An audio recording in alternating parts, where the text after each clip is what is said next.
हाँ जी, good morning.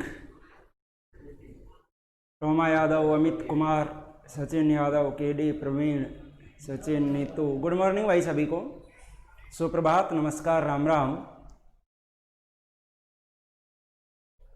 एक भाई पूछ रहा है केडी कोई ये बता दो कि कल क्या कराया था। भाई कल पॉलिटी में करवाया था सिटीजनशिप पार्ट सेकंड। सिटीजनशिप जो नागरिकता का आपका टॉपिक चल रहा था उसे हमने समाप्त कर दिया था, जिसमें हमने नागरिकता निलंबन के तरीके पढ़े थे और साथ में जो अमेंडमेंट थे वो सारे अमेंडमेंट देखे थे। 1986 का, 1992 का, 2003 का, 2019 का, जितने भी अमेंडमेंट थे वो सभी अमेंडमेंट। एक बार जल्दी से लाइव आ जाएं आप सभी।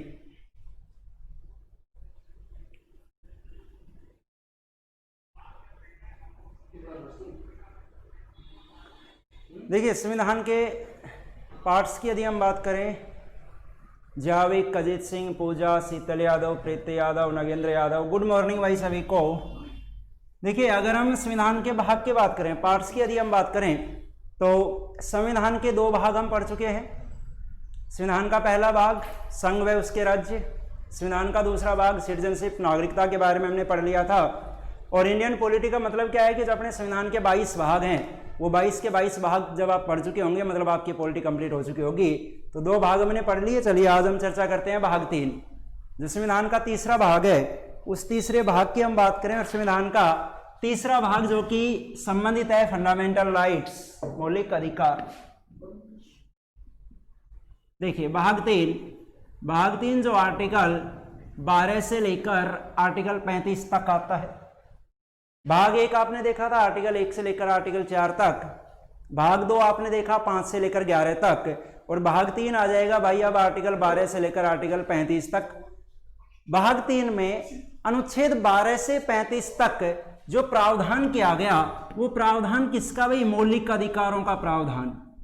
यानी भाग 3 में आर्टिकल 12 से 35 तक आपको देखने को मिलेंगे मौलिक अधिकार, जिन्हें हम कहते हैं फंडामेंटल राइट्स।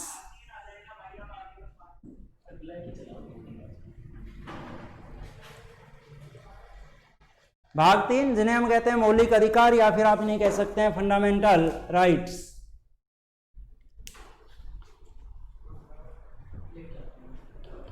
तो चलिए एक बार थोड़ी सी बात आप मुझे बता दीजिए। जहां तक मुझे लग रहा है आपको मार्कर साफ नहीं दिखाई दे रहा होगा, मैं इंक रिफिल कर लेता हूं, तब तक आप मुझे एक बार बता दीजिए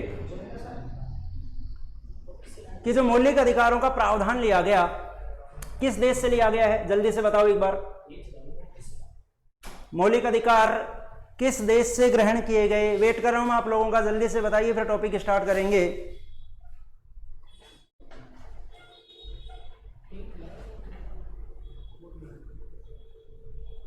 प्रवीण, राम राम भाई। क्वेश्चन का आंसर दो यार, प्रश्न बोल चुका मैं कि मौलिक अधिकार किस देश से ग्रहण किए गए हैं। मौलिक अधिकारों का विचार, Jayashree Yadav America, Girish Kumar good morning.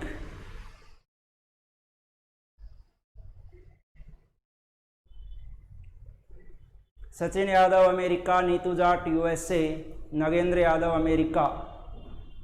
हाँ अजीत सिंह 12 से 35 बिल्कुल सही है कि आर्टिकल 12 से 35 तक है, वो तो मैं बोर्ड पर लिख चुका। मैं आपसे ये पूछ रहा था कि मौलिक अधिकार किस देश से ग्रहण किए गए।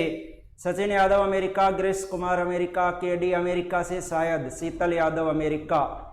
बिल्कुल आपका सभी का आंसर सही है कि जो मौलिक अधिकारों का जो विचार, जो मौलिक अधिकारों का जो कंसेप्ट जो हमने लिया है वो अमेरिका से लिया है, यूएसए से लिया है। और अमेरिका से हमने मौलिक अधिकारों को ग्रहण करके और उन्हें हमने रखा भारतीय संविधान के भाग 3, और भाग 3 के आर्टिकल 12 से लेकर आर्टिकल 35 तक।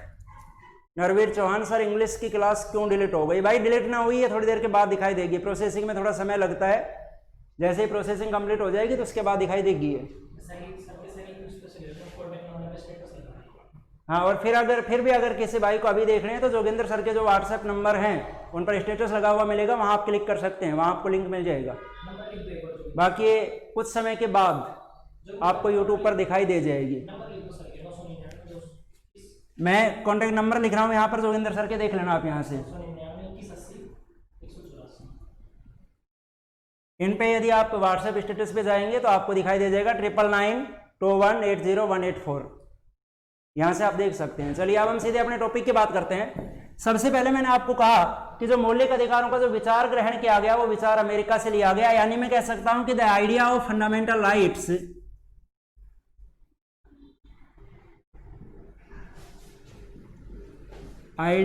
Fundamental rights has been taken from USA. यानी मौलिक अधिकारों का विचार कहां से लिया गया? तो मौलिक अधिकारों का जो विचार लिया गया वो विचार लिया गया भाई अमेरिका से। अब कंटिन्यू आप टॉपिक को समझते रहना, बाद में जो आपको लिखना हो वो बाद में आप स्क्रीनशॉट ले लेना, इसे कंटिन्यू समझते रहें।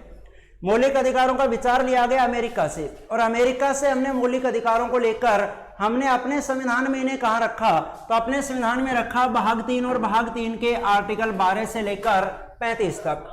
भाग 3 के आर्टिकल 12 से 35 तक रखा।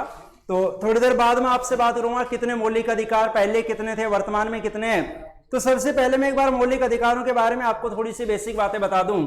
सबसे पहले तो मैंने आपको ये बताया कि मौलिक अधिकारों का जो विचार लिया गया, जो आइडिया लिया गया है, वो कहां से लिया गया? वो अमेरिका से लिया गया। दूसरा प्रश्न मैं आपसे पूछ रहा हूं कि देखिए the first demand of fundamental rights, first demand of fundamental rights यानी मौलिक अधिकारों की सर्वप्रथम मांग किसके द्वारा की गई? भाई मौलिक अधिकारों की सबसे पहले मांग किसके द्वारा की गई थी? तो यहां यदि हम बात करें कि मौलिक अधिकारों की सबसे पहले मांग किसने की थी, तो मौलिक अधिकारों की सबसे पहले मांग की गई थी श्रीमती एनी बेसेंट के द्वारा। मौलिक अधिकारों की सबसे पहले मांग की गई श्रीमती एनी बेसेंट के द्वारा। जानते होंगे आप एनी बेसेंट, कौन थे एनी बेसेंट? यही बात मैं आपको समझा रहा हूं। First demand of fundamental rights raised bye Shrimati Annie Besant. और ध्यान रखना that was a verbal demand, ये भी ध्यान रखना कि that was a verbal demand, यानी एक मौखिक रूप से की गई मांग थी, लिखित में नहीं की गई थी, मौखिक रूप से की गई मांग थी। यानी आप ये भी ध्यान रख लेंगे कि श्रीमती एनी बेसेंट ने जो मौलिक अधिकारों की डिमांड की थी वो किस प्रकार की डिमांड थी? That was a verbal demand, यानी ये एक मौखिक मांग थी, मौखिक रूप से की गई मांग थी। मौखिक रूप से सबसे पहले मौलिक अधिकारों की मांग की गई वो श्रीमती एनी बेसेंट के द्वारा की गई। और श्रीमती एनी बेसेंट वो was first women president of Congress, Indian national Congress. जानते होंगे आप। अजीत सिंह बता रहे हैं आयरलैंड से। भाई क्या बता रहे हो आयरलैंड से? पहली बात तो मौलिक अधिकार तो अमेरिका से लिए गए, मैंने पहले ही आपको बता दिया कि मौलिक अधिकारों का विचार अमेरिका से लिया गया है। और आप आयरलैंड जो बता रहे हैं उस आयरलैंड से क्या लिया गया? डीपीएसपी लिए गए हैं, directive principles of state policy, यानी राज्य के नीति निर्देशक तत्व जो हैं वो आयरलैंड से लिए गए हैं। एक भाई कह रहे हैं कि सर क्लियर नहीं दिख रहा। भाई आप देखिए क्लियर दिख रहा होगा, और अगर अब भी नहीं दिख रहा तो आप अपने एक बार वीडियो सेटिंग को 480 पे चलाइए, बहुत क्लियर दिखाई देगा। वो 240 पे चल रहा होगा ऑटोमेटिक, 480 पे चलाओ आप उसे। ठीक है, तो चलिए बात करते हैं टॉपिक के आगे। इतना मैंने आपको ये बता दिया कि मौलिक अधिकारों के जो सबसे पहले, यहां पर मैंने लिखा था, आप कह रहे हैं कि क्लियर नहीं दिखाई दे रहा, यहां पर मैंने लिखा था कि मौलिक अधिकारों का जो विचार है, idea of fundamental rights has been taken from USA, यानी मौलिक अधिकारों का जो विचार लिया गया वो विचार कहां से लिया गया? वो विचार लिया गया अमेरिका से। दूसरी बात मैंने आपको बताई कि मौलिक अधिकारों की सबसे पहले जो डिमांड की गई वो सबसे पहले डिमांड किसके द्वारा की गई? तो फर्स्ट डिमांड की गई श्रीमती एनी बेसेंट के द्वारा। अब आप देखते हुए चलिए टॉपिक को।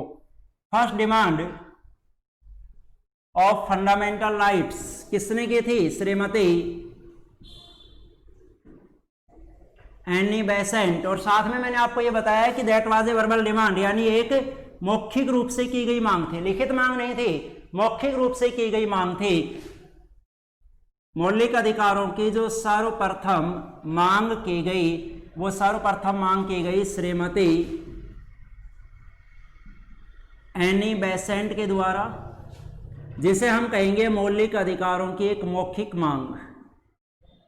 और यह भी आपको पता होगा कि Shrimati Annie Besant was first women president of INC, Indian national Congress, कि श्रीमती एनी बेसेंट थी वो भारतीय राष्ट्रीय कांग्रेस की प्रथम महिला अध्यक्ष थी, आपको ये भी पता होगा। राष्ट्रीय कांग्रेस की प्रथम महिला अध्यक्ष। तो देखिए यहां पर मैंने आपको ये कहा कि सबसे पहले एक डिमांड की गई मौलिक अधिकारों की, किस रूप में की गई? वर्बल रूप में की गई। अब दूसरा जो प्रश्न आपके सामने आता है, वो दूसरा प्रश्न आता है कि मौलिक अधिकारों की सबसे पहले ऑफिशियल डिमांड या फिर इसे मैं कह सकता हूं रिटन डिमांड।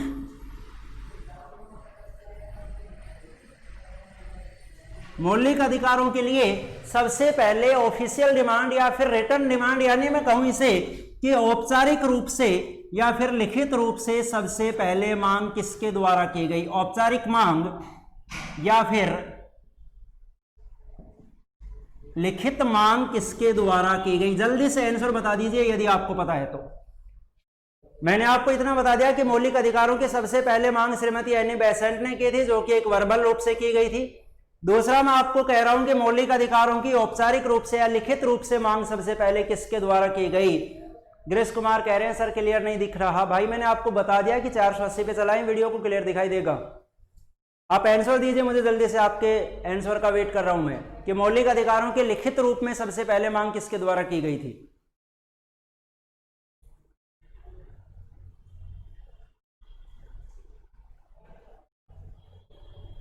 लिखित रूप में मौलिक अधिकारों की सबसे पहले मांग किसने की?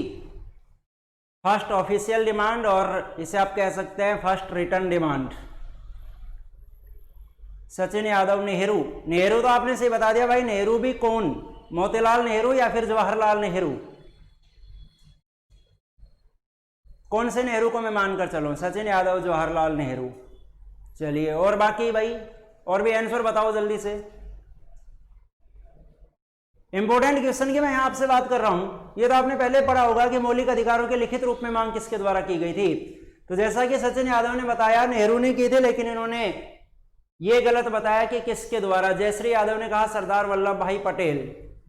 चलिए मैं आंसर बता देता हूं, इसका सही आंसर क्या है। मौलिक अधिकारों के सबसे पहले एक वर्बल डिमांड की गई श्रीमती एनी बेसेंट के द्वारा, और मौलिक अधिकारों के लिखित रूप में जो सबसे पहले जो रिटन डिमांड जो रखी गई थी, वो रखी गई थी पंडित मोतीलाल नेहरू के द्वारा।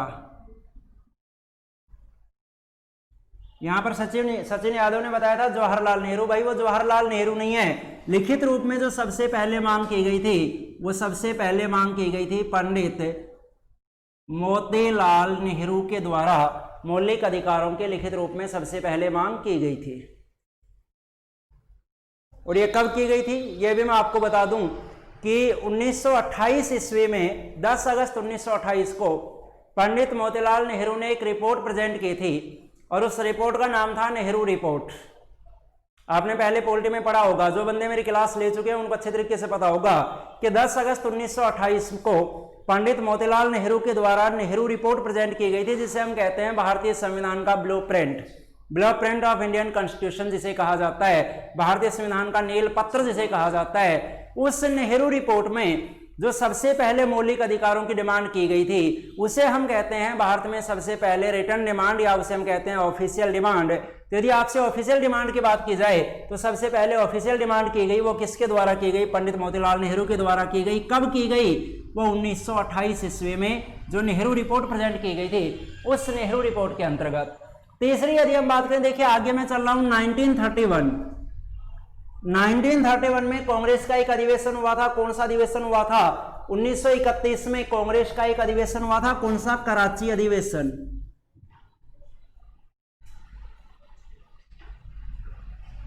कराची सेशन। यानी मैं आपको ये कह रहा हूं कि 1931 during Karachi session of Congress, जो 1931 में कांग्रेस का जो कराची अधिवेशन हुआ था, उस अधिवेशन में Congress raise the demand of fundamental rights. उस अधिवेशन में कांग्रेस ने मौलिक अधिकारों की मांग रखी थी। यानी कांग्रेस ने मौलिक अधिकारों की मांग कब रखी? तो कांग्रेस ने मौलिक अधिकारों की मांग रखी 1931 के कराची अधिवेशन में।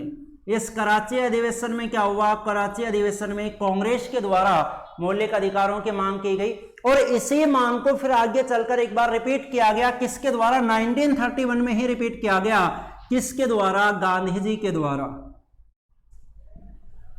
गांधी जी के द्वारा इसी डिमांड को रिपीट किया गया। यानी मैं सीधा सा आपको ये कहना ये चाह रहा हूं कि 1931 during Karachi session of Congress raise the demand of fundamental rights and in 1931 Gandhi ji repeated that demand.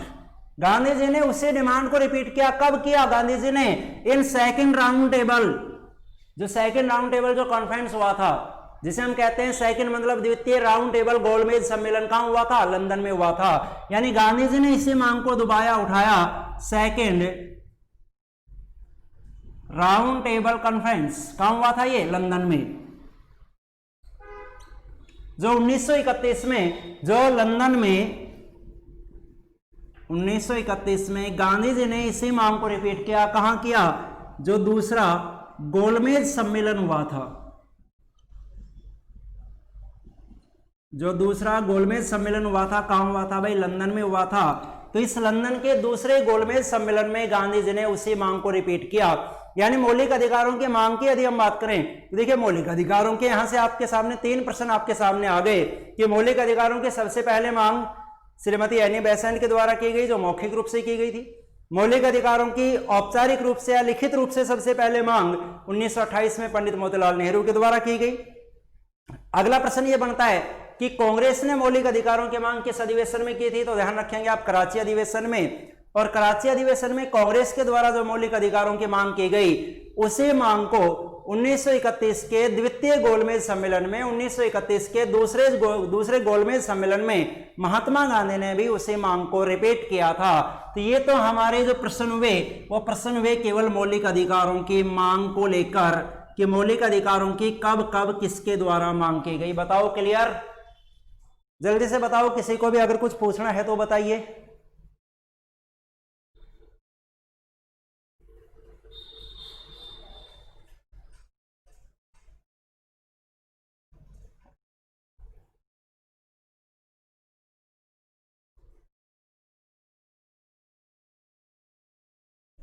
हाँ भाई, क्लियर है क्या यहां तक? कोई डाउट है तो जल्दी से बता दो, फिर आगे चल रहा हूं।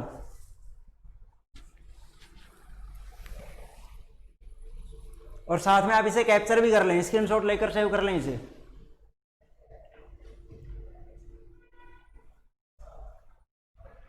अजीत सिंह क्लियर है, नगेंद्र यादव क्लियर है सर। यार इतने सारे कैंडिडेट लाइव देख रहे हैं और उनमें से 2 बंदों ने ये कहा कि क्लियर है। बाकी को कोई डाउट है तो आप बता सकते हैं मुझे। जाविक राव क्लियर है। तो चलिए, स्क्रीनशॉट आपने ले लिया होगा। टॉपिक को आगे बढ़ाते हैं। अब इसके बाद आगे चलकर क्या हुआ कि आगे चलकर 1945 में पंडित जवाहरलाल नेहरू के द्वारा एक कमेटी बनाई गई थी और कमेटी का नाम था तेज बहादुर सप्रू कमेटी। आपने पढ़ा भी होगा पहले कभी। कमेटी बनाई गई थी 1945 में। कमेटी का नाम था तेज बहादुर सप्रू कमेटी। इस कमेटी को ये जिम्मेदारी सौंपी गई थी, इस कमेटी को ये जिम्मेदारी सौंपी गई कि भाई आप मुझे ये बताएंगे कि जो मौलिक अधिकार हैं उन मौलिक अधिकारों का प्रावधान संविधान में किस प्रकार से होना चाहिए। चलिए, अब आपने सभी ने बता दिया, क्लियर है। जाविक, प्रीति, प्रवीण, ग्रेस, प्रवीण, केपी, शीतल, नवल, गुज्जर, बिल्कुल भाई। चलिए आगे बढ़ाएं आप टॉपिक को। मैंने कहा कि 1945 में 1945 में एक कमेटी बनाई गई और कमेटी का नाम था तेज बहादुर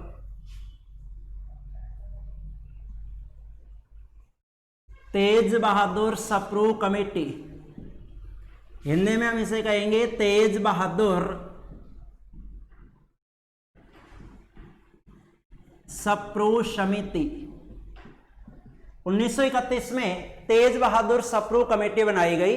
इस कमेटी को यह जिम्मेदारी सौंपी गई थी कि आप ये बताएं कि संविधान में मौलिक अधिकारों का या संविधान में अधिकारों का प्रावधान किस प्रकार से होना चाहिए।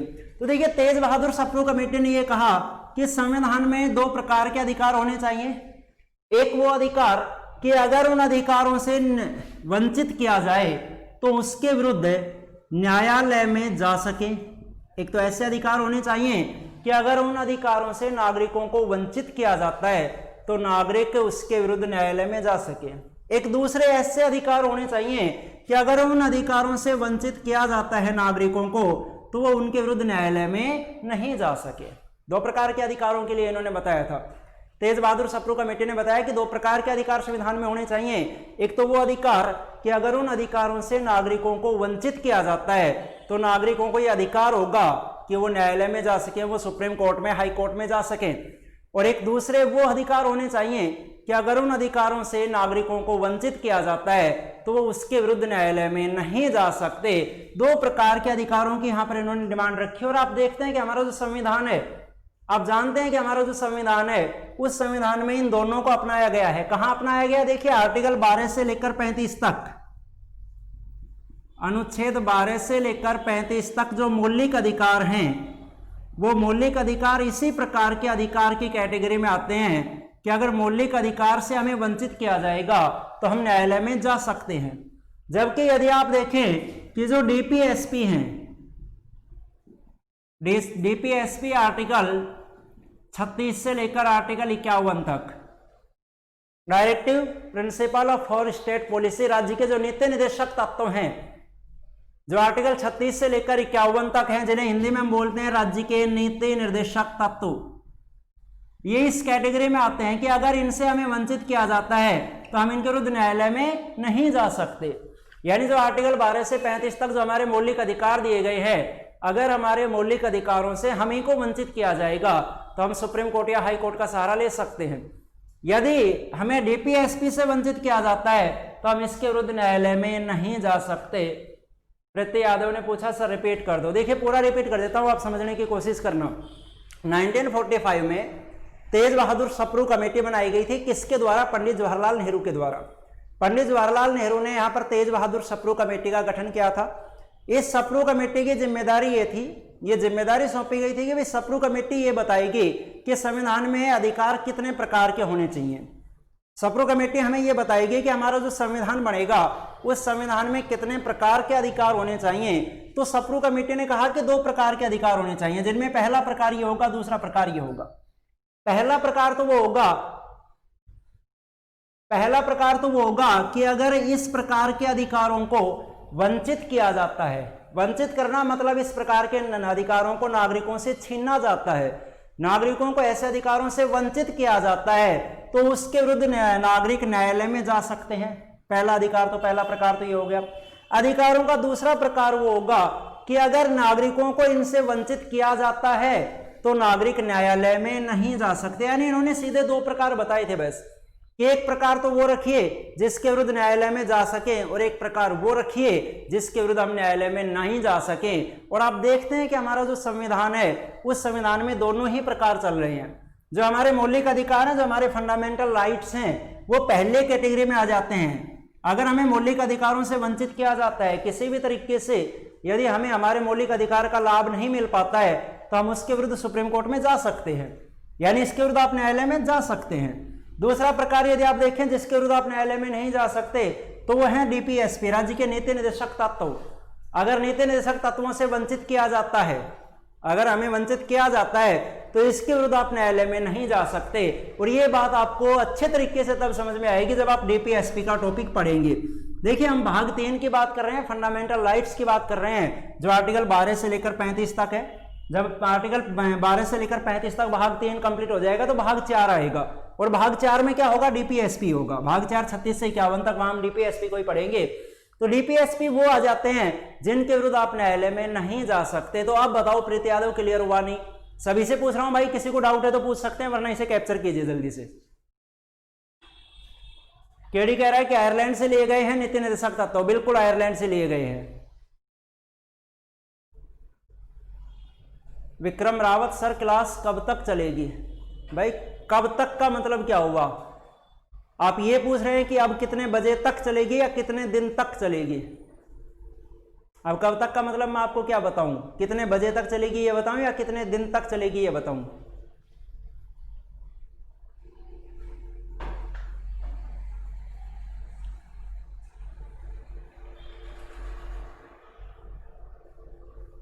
क्लियर? प्रत्यय यादव क्लियर है, सचिन यादव, जाविक राव क्लियर है। चलिए, और किसी को कोई डाउट है तो वो कंसल्ट कर सकते हैं, वरना फिर मैं आगे चल रहा हूं। अब चलिए, कैप्चर आपने कर लिया होगा इसे। देखिए ये तो हमने मौलिक अधिकारों की केवल बेसिक बात की है। अब मैं बात कर रहा हूं मौलिक अधिकारों के टॉपिक को लेकर।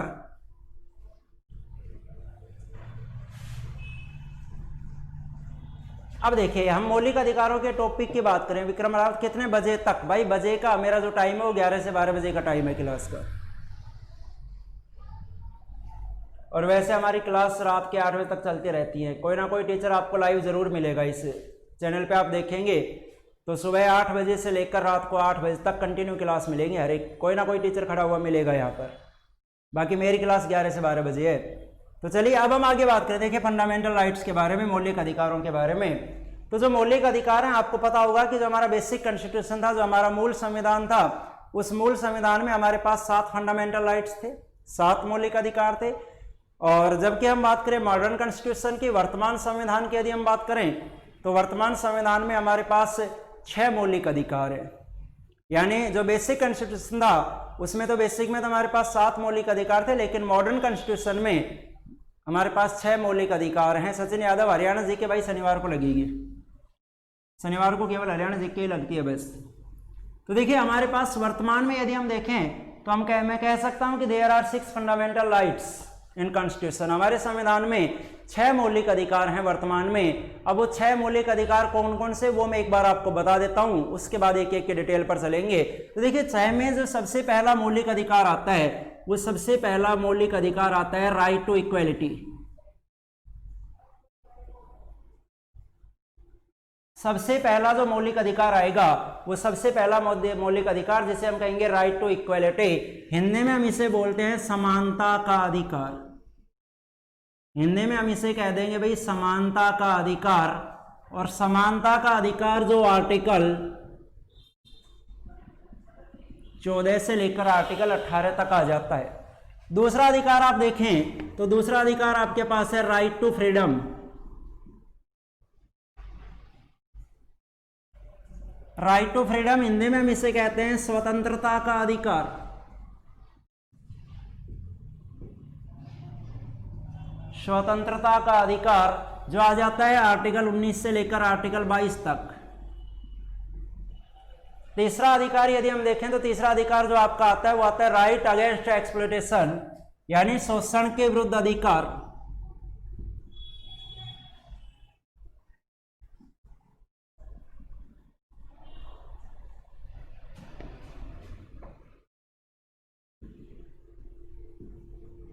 हिंदी में हम इसे बोलते हैं शोषण के विरुद्ध अधिकार, जो आता है आर्टिकल 23 व 24 में, अनुच्छेद 23 व 24। इसके बाद जो अगला आता है वो आता है right to freedom of religion.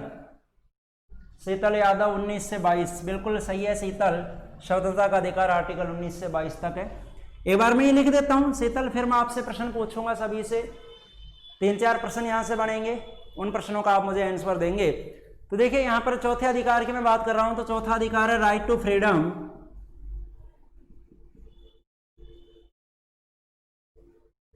Right to freedom of religion,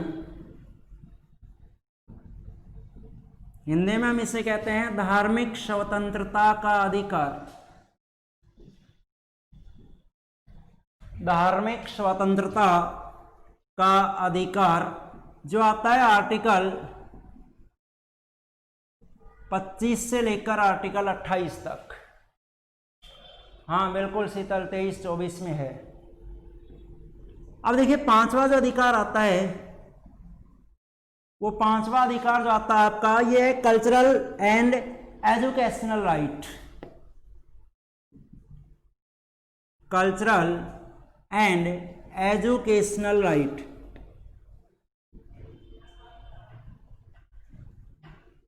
यानी हिंदी में हम इसे बोलते हैं शिक्षा व संस्कृति का अधिकार।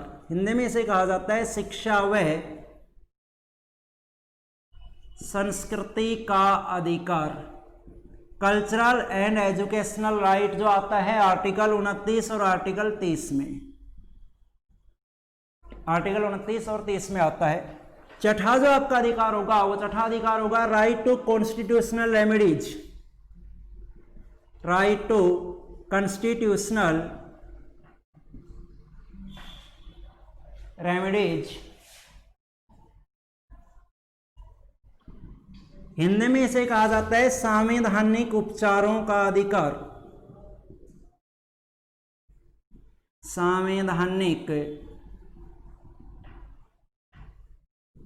उपचारों का अधिकार, और ये आता है भाई आर्टिकल 32 में। देखिए अब यहां से मैं आपसे प्रश्न पूछूंगा और उन प्रश्नों का आप मुझे आंसर देंगे। एक बार इसे आप जल्दी से कैप्चर कर लीजिए, इसमें समझने का कुछ मैटर नहीं है, मैं बाद में समझाऊंगा इसको एक एक चीज को, पहले आप इसे एक बार कैप्चर कीजिए जल्दी से।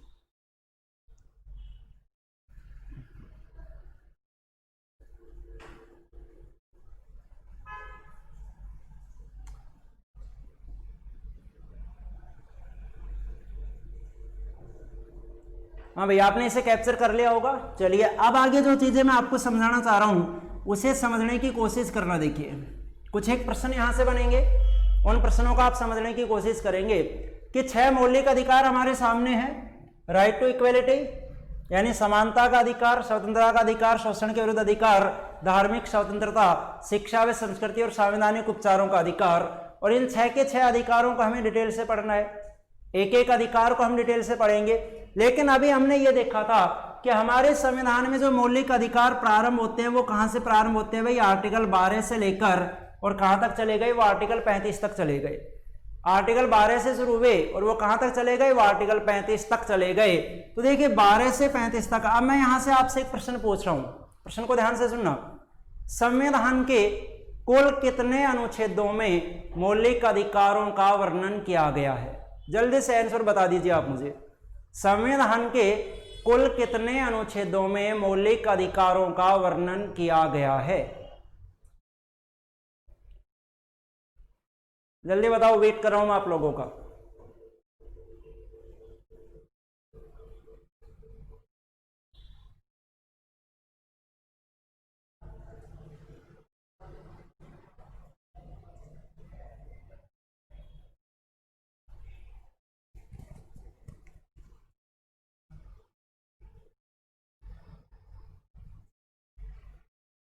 क्या बात है भाई, आंसर नहीं आ रही किसी के भी? मैंने पूछा संविधान के कितने अनुच्छेदों में मौलिक अधिकारों का प्रावधान है? शीतल यादव 24, वेरी गुड। देखिए मैंने ये पूछा था कि संविधान के कितने अनुच्छेदों में मौलिक अधिकारों का प्रावधान है। तो भाई मौलिक अधिकारों का प्रावधान कहां से स्टार्ट होता है, आर्टिकल 12 से, और कहां तक चला गया, आर्टिकल 35 तक। आप काउंट करके देखेंगे आर्टिकल 12 से लेकर 35 तक, तो आप देखेंगे कितने अधिकार हो जाएंगे, कितने आर्टिकल हो जाएंगे 12 से लेकर 35 तक। तो आप जैसे काउंट करेंगे 12, 13, 14, 15, 16, 17, 18, 19, 20, 21, 22, 23, 12 तो ये हो गए, 23 तक 12 हो चुके हैं। आगे देखें 24, 25, 26, 27, 28, 29, 30, 31, 32, 33, 34 और 35। 12 से लेकर 35 तक कितने आर्टिकल हो गए भाई कुल मिलाकर? 24 आर्टिकल। यानी मौलिक अधिकारों का प्रावधान कितने आर्टिकल में किया गया, कितने अनुच्छेदों में किया गया? तो हम कहेंगे 24 अनुच्छेदों में किया गया। अब दूसरा प्रश्न आप देखें यहां से कि नागरिकों के मौलिक अधिकारों का प्रावधान, नागरिकों के मौलिक अधिकारों का वर्णन संविधान के कितने अनुच्छेदों में किया गया है? जल्दी से बता दो। नागरिकों के मौलिक अधिकारों का वर्णन संविधान के कितने अनुच्छेदों में किया गया है? बिल्कुल प्रवीण कुमार, पीछे वाले का आंसर बता चुका हूं मैं। 12 से 35 तक 24 आर्टिकल होते हैं, यानी मौलिक अधिकारों का वर्णन 24 अनुच्छेदों में है। दूसरा प्रश्न मैंने बोला है कि नागरिकों के मौलिक अधिकारों का वर्णन कितने अनुच्छेदों में है?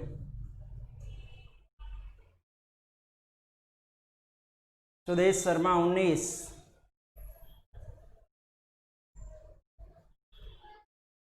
आगे और आंसर नहीं आ रहे भाई, और आंसर दीजिए जल्दी से। शीतल यादव 19, रोमा यादव 24। भाई देखिए 2 प्रश्न मैंने यहां पर बोले हैं, सुदेश शर्मा और शीतल यादव, दोनों का आपका आंसर सही है। मैंने यहां पर 2 प्रश्न आपके सामने बोले, और वो 2 प्रश्न कौन से बोले? एक तो मैंने ये कहा कि मौलिक अधिकारों का वर्णन कितने अनुच्छेदों में है। तो देखिए मौलिक अधिकार कहां से प्रारंभ होते हैं, आर्टिकल 12 से शुरू होते हैं और कहां तक चले गए, आर्टिकल 35 तक चले गए। तो 12 से लेकर 35 तक टोटल आर्टिकल कितने हो जाएंगे? 24 आर्टिकल हो जाएंगे। यानी मौलिक अधिकार तो 24 अनुच्छेदों में है। जबकि यदि हम बात करें नागरिकों के मौलिक अधिकार, तो देखिए नागरिकों के मौलिक अधिकार भाई कहां से शुरू हुए? आर्टिकल 14 से शुरू हुए। भाई नागरिकों का पहला अधिकार तो यही है, समानता का अधिकार है। तो नागरिकों का पहला अधिकार कहां से शुरू हुआ? आर्टिकल 14 से शुरू हुआ। और लास्ट अधिकार कहां तक चला गया? 32 तक चला गया।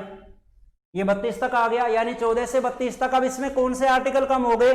आर्टिकल 12 कम हो गया, आर्टिकल 13 कम हो गया, क्योंकि मौलिक अधिकार तो 12 से ही शुरू हो जाते हैं, पर नागरिकों के कहां से शुरू हो रहे हैं? नागरिकों के 14 शुरू हो रहे हैं। तो आर्टिकल 12 और 13 नागरिकों से संबंधित नहीं है।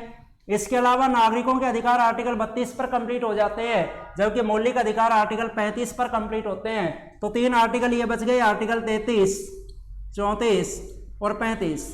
यानी 5 आर्टिकल ऐसे हैं जो नागरिकों से संबंधित नहीं हैं। इसलिए 24 में से यदि हम इन 5 को कम कर दें तो हमारे पास आंसर क्या आ जाएगा?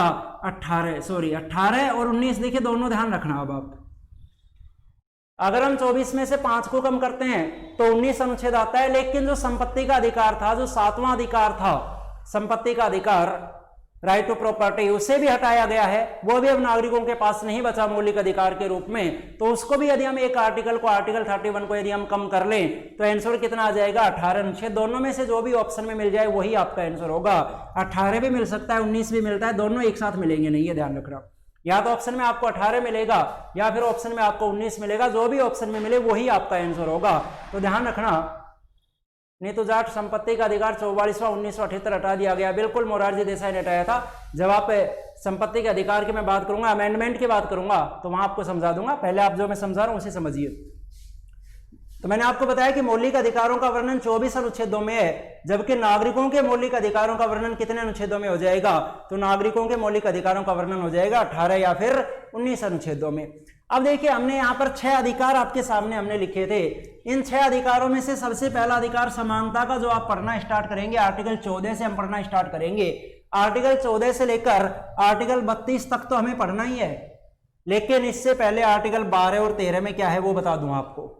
आर्टिकल 14 से तो अभी हम पढ़ना स्टार्ट करेंगे, लेकिन उससे पहले आर्टिकल 12 क्या है और आर्टिकल 13 क्या है। तो देखिए आर्टिकल 12 अनुच्छेद 12 में दिया गया है। अनुच्छेद 12 में जो मिलेगा आपको मिलेगी definition of states and fundamental rights, यानी आर्टिकल 12 में आपको मिलेगी परिभाषा। सीधा सा मैं आपको बता दूं, आर्टिकल 12 में आपको मिलेगा मौलिक अधिकार से संबंध रखने वाली संस्थाओं का वर्णन, मौलिक अधिकार से संबंध रखने वाले व्यक्तियों का वर्णन। जैसे अगर मैं सीधा सा आपको ये कह दूं कि मौलिक अधिकारों को निलंबित कौन कर सकता है, मौलिक अधिकारों को निलंबित कौन कर सकता है, तो ध्यान रखेंगे मौलिक अधिकारों को निलंबित करने का अधिकार राष्ट्रपति के पास है।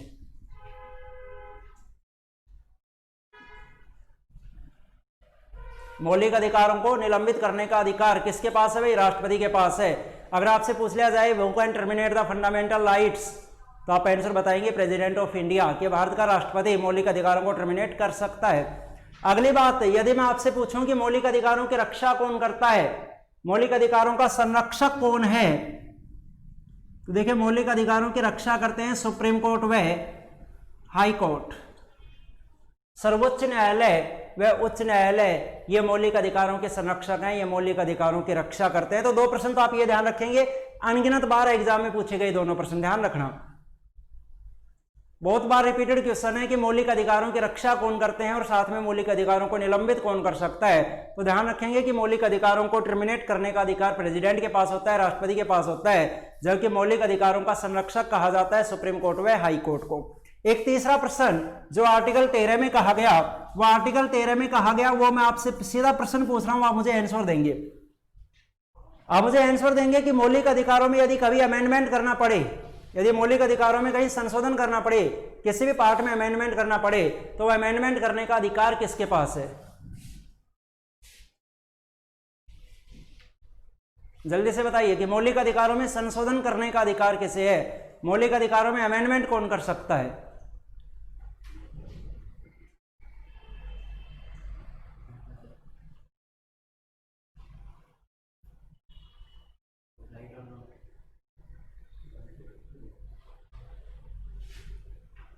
मेरा बहुत ज्यादा पीछे चल रहा है, ज्यादा मेरे 15-20 सेकंड में ज्यादा।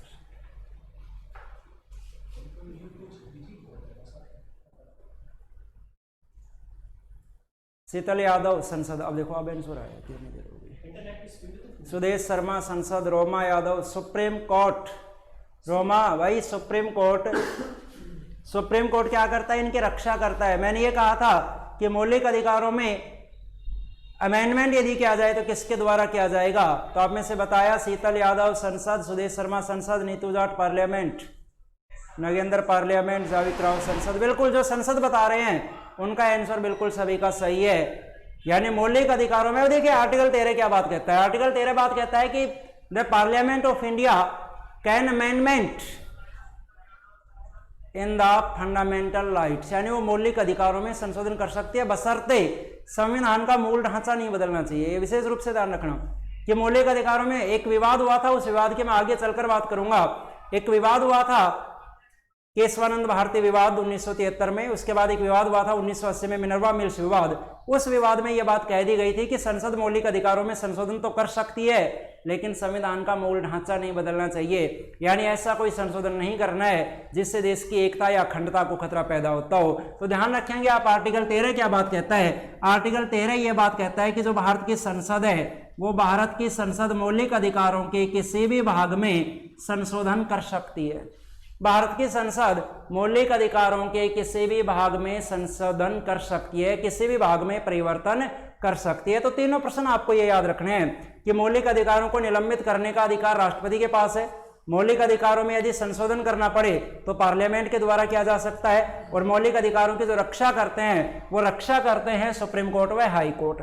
चलिए अब मैं आपसे एक प्रश्न पूछ रहा हूं, उस प्रश्न का आप मुझे आंसर देंगे। प्रश्न में ये पूछ रहा हूं, मैंने अभी आपको ये बोला कि मौलिक अधिकार कि अगर किसी भी भाग में फंडामेंटल राइट्स के अगर किसी भी पार्ट में यदि संशोधन करना पड़े, अमेंडमेंट करना पड़े, तो अमेंडमेंट किसके द्वारा किया जाएगा? तो हमने बोला भाई संसद के द्वारा किया जाएगा, यानी संसद के द्वारा मौलिक अधिकारों के किसी भी भाग में संशोधन किया जा सकता है। बिल्कुल सही बात है भाई यहां तक। लेकिन अब मेरा प्रश्न सुनिए कि कौन सा मौलिक अधिकार ऐसा है, कौन सा अनुच्छेद ऐसा है जिस अनुच्छेद को ना तो कभी संशोधित किया जा सकता है और जिस अनुच्छेद को ना कभी समाप्त किया जा सकता है? जल्दी से बता दो कि मौलिक अधिकारों का कौन सा अनुच्छेद ऐसा है जिसमें ना कभी संशोधन किया जा सकता है और ना ही उसे कभी भी समाप्त किया जा सकता है। जल्दी से बताओ। बाकी मैंने आपको बोल दिया कि मौलिक अधिकार के किसी भी भाग में संशोधन कर सकती है संसद, लेकिन एक आर्टिकल ऐसा भी है जिस आर्टिकल में संशोधन नहीं किया जा सकता। तो कौन सा आर्टिकल है? जल्दी से बता दीजिए। आर्टिकल 19। आर्टिकल 19 में तो 2-3 बार तो हो चुका संशोधन।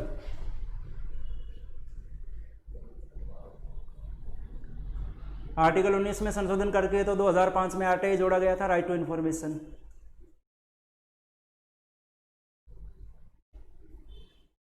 अमित कुमार आर्टिकल 19 नहीं होगा यार भाई, यही तो मैं बोल रहा हूँ। आर्टिकल 19 में तो यार संशोधन हो चुका, 3 बार हो चुका आर्टिकल 19 में संशोधन। एक बार इसमें फ्लैग होस्टिंग को जोड़ दिया गया, तिरंगा फहराने का अधिकार जोड़ दिया गया। आर्टिकल 21 में भी यार संशोधन हुआ है, आर्टिकल 21 में आरटी को जोड़ा गया है, राइट टू एजुकेशन को, यानी उसमें संशोधन हो सकता है। नीतू जाट 23, 24, जावेद राव 19, प्रीति यादव आर्टिकल 32। मतलब तुक्के ही मार रहे हो सभी, है ना? कोई 19 बता रहा है, कोई 20, 21 बता रहा है, कोई 23, 24 बता रहा है। सारे तुक्के ही मार रहे हो, सारे एक जैसे ही हो। देखिए कौन सा आर्टिकल ऐसा है जिसमें ना कभी संशोधन किया जा सकता और जिसे ना कभी समाप्त किया जा सकता। आप ध्यान रखेंगे जो भारतीय संविधान का जो आर्टिकल 17 अनुच्छेद 17, अनुच्छेद 17 जिसे ना कभी समाप्त किया जा सकता है और ना उसमें कभी संशोधन किया जा सकता है। क्या है आर्टिकल 17? राइट टू अनटचेबिलिटी, यानी छुआछूत को जो अंत किया गया है, जो अस्पृश्यता का अंत किया गया है, उससे संबंधित है आर्टिकल 17, छुआछूत का अंत, राइट टू अनटचेबिलिटी। यानी इसे कभी भी हटाया नहीं जा सकता, ना इसमें कभी भी संशोधन किया जा सकता। जो निम्न जातियों के साथ में जो छुआछूत होती थी, जैसे आपने पहले बहुत देखा होगा, अब तो बहुत कम हो गया ये, अब तो हमारी जो सोसाइटी वो एजुकेटेड सोसाइटी हो गई लगभग। तो पहले होता था कि जो निम्न जाति के जो भी लोग हैं उनको जैसे अपने साथ चारपाई पे नहीं बैठने देना, उनके साथ भोजन नहीं करना, अपने मटके में पानी नहीं पीने देना, ये जो छुआछूत हुआ करती, इसका अंत किया गया आर्टिकल 17 के माध्यम से। और ये एक ऐसा आर्टिकल है जिसे कभी भी हटाया नहीं जा सकता, क्योंकि अगर इसे हटा दिया तो हो सकता है भारत में एक बार दोबारा से छुआछूत बढ़ सकती है। तो ध्यान रखेंगे कि कौन सा अनुच्छेद ऐसा है जिसमें ना कभी संशोधन किया जा सकता है और ना उसे समाप्त किया जा सकता है, तो वो हो जाएगा आपका अनुच्छेद 17। तो ये हमने बात कर ली कि भारतीय संविधान के जो 6 मौलिक अधिकार हैं, उन 6 मौलिक अधिकारों में केवल बेसिक बातें अब इसके बाद मैं एक एक मौलिक अधिकार को डिटेल से उठा रहा हूं। तो देखिए यहां तक आपने इसे कैप्चर कर लिया होगा, एक बार जल्दी से स्क्रीनशॉट ले लीजिए।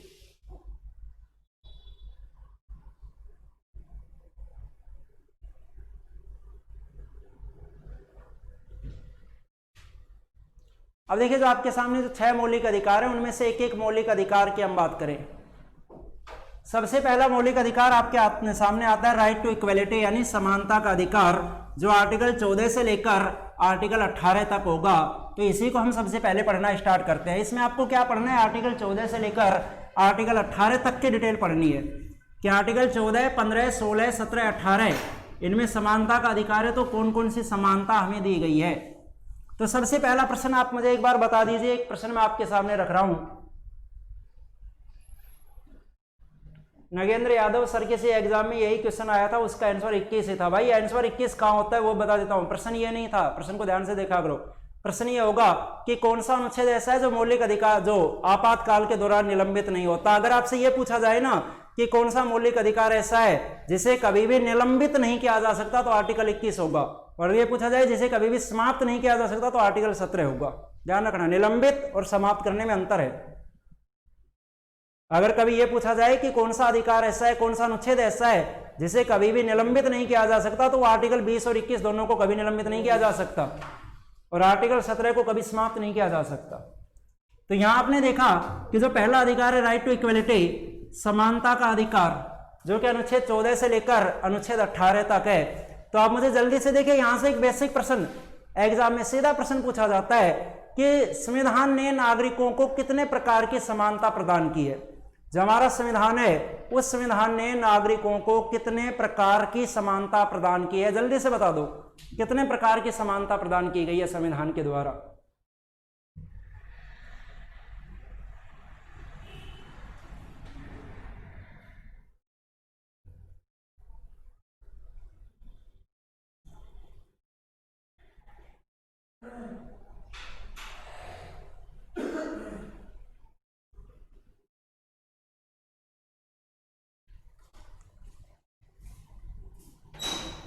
मैंने आपसे ये पूछा कि कितने प्रकार की समानता में प्रदान की गई है। रोमा यादव 5 प्रकार की, बाकी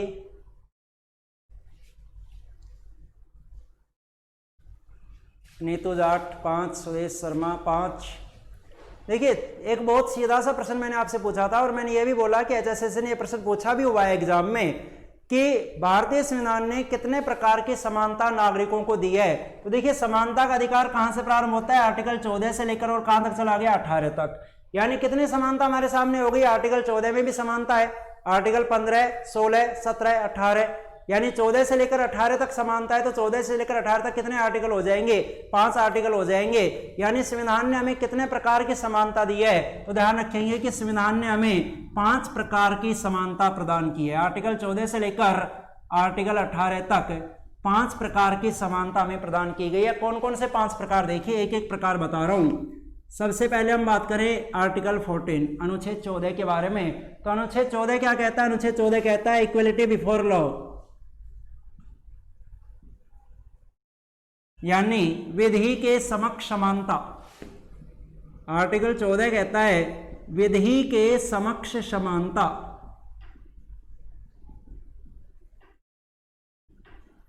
अब देखिए विधि के समक्ष समानता का मतलब क्या हुआ। विधि के समक्ष समानता का मतलब ये हुआ कि विधि यानी कानून, जो कानून होगा उस कानून की नजरों में सभी व्यक्ति समान होंगे, यानी कानून सभी के लिए समान रूप से लागू होगा, चाहे वह किसी भी धर्म से संबंधित है, किसी भी राज्य से संबंधित है, किसी भी कास्ट से संबंधित है, वो किसी भी जाति से संबंधित है, किसी भी जैसे कि धर्म वगैरह, वो सारी बातें मैंने आपको बता दी। वो महिला है, वो पुरुष है, वो अमीर है, वो गरीब है, वो राजा है, वो भिखारी है, लेकिन कानून सभी के लिए समान रूप से लागू होगा। लेकिन ध्यान रखेंगे इसका एक अपवाद है, और अपवाद क्या है, छोड़कर किसको, 2 चीजों को छोड़कर। यानी ये किस पर लागू नहीं होता, ये लागू नहीं होता president of India, president of India यानी भारत का राष्ट्रपति, राष्ट्रपति पर यह लागू नहीं होगा। और दूसरा governors of all the states, यानी सभी राज्यों के जो राज्यपाल हैं उन राज्यपाल पर यह लागू नहीं होगा। इन दोनों को आप छोड़ दीजिए, इससे बाहर कर दीजिए, इसके अपवाद हैं। यानी राष्ट्रपति को छोड़कर और सभी राज्यों के राज्यपाल को छोड़कर कानून सभी के लिए समान रूप से लागू होगा। राष्ट्रपति और राज्यपाल इन दोनों को यदि हम छोड़ दे, देखिए इन्हें इससे बाहर रखा गया है। आपने एक चीज पहले कभी पढ़ी होगी कि राष्ट्रपति और राज्यपाल को कभी भी अपने पद पर रहते हुए गिरफ्तार नहीं किया जा सकता, इन्हें किसी भी कोर्ट में नहीं ले जाया जा सकता, यानी इन पर कोई मुकदमा नहीं चलाया जा सकता। इनको छोड़कर बाकी सभी पर कानून समान रूप से लागू होगा। यानी पहला जो आर्टिकल है इक्वलिटी बिफोर लॉ, विधि के समक्ष समानता, ये बात कहता है कि विधि के सामने, विधि यानी कानून के सामने सभी समान है, कानून के नजरों में सभी समान है। आपने देखा होगा जैसे कोर्ट वगैरह में आपने देखा होगा कि जो कानून की मूर्ति होती है उसकी आंखों पर पट्टी बंधी हुई होती है। वो पट्टी बंधी होने का मतलब क्या है? उसका मतलब यह नहीं है कि कानून अंधा है, उसका मतलब यह है कि वो सभी को समान रूप से देखता है। अगर उसकी आंखें खुली होंगी तो हो सकता है कहीं ना कहीं भेदभाव हो जाए, कोई रिश्तेदार आ जाए, कोई दोस्त आ जाए सामने, लेकिन उसकी आंखें बंद हैं, मतलब वो सभी को समान रूप से देखता है, जो भी सामने आ गया उसके लिए सभी समान है। ये बात कहता है इक्वलिटी बिफोर लॉ। तो यहाँ पर आप एक बात और देखेंगे कि अगर हम बात करें मौलिक अधिकारों का वर्णन, तो मौलिक अधिकारों का वर्णन अमेरिका से लिया गया है। लेकिन अगर इस सेंटेंस की मैं बात करूं, इक्वलिटी बिफोर लॉ यानी विधि के समक्ष समानता सेंटेंस, तो ये जो सेंटेंस लिया गया, ये सेंटेंस लिया गया है ब्रिटेन से। आप ध्यान रखेंगे इस चीज को, ठीक है? ये ब्रिटेन से लिया गया है, ये सेंटेंस ब्रिटेन से लिया गया, विधि के समक्ष समानता। बाकी मौलिक अधिकारों का जो वर्णन लिया गया है, वो वर्णन लिया गया है, वो अमेरिका से लिया गया है। देखिए क्लास का टाइम हो चुका है, हमें आज यहीं पर क्लास को रोकना पड़ेगा आर्टिकल 14 तक की। तो कल हम बात करते हैं बाकी मौलिक अधिकार जितने भी बच गए, आर्टिकल 15 से हम पढ़ना शुरू करेंगे। तो धन्यवाद दोस्तों, कल मिलेंगे इसी टाइम। अगर किसी प्रकार का कोई भी डाउट हो तो वो पूछ सकते हैं आप कभी भी। धन्यवाद।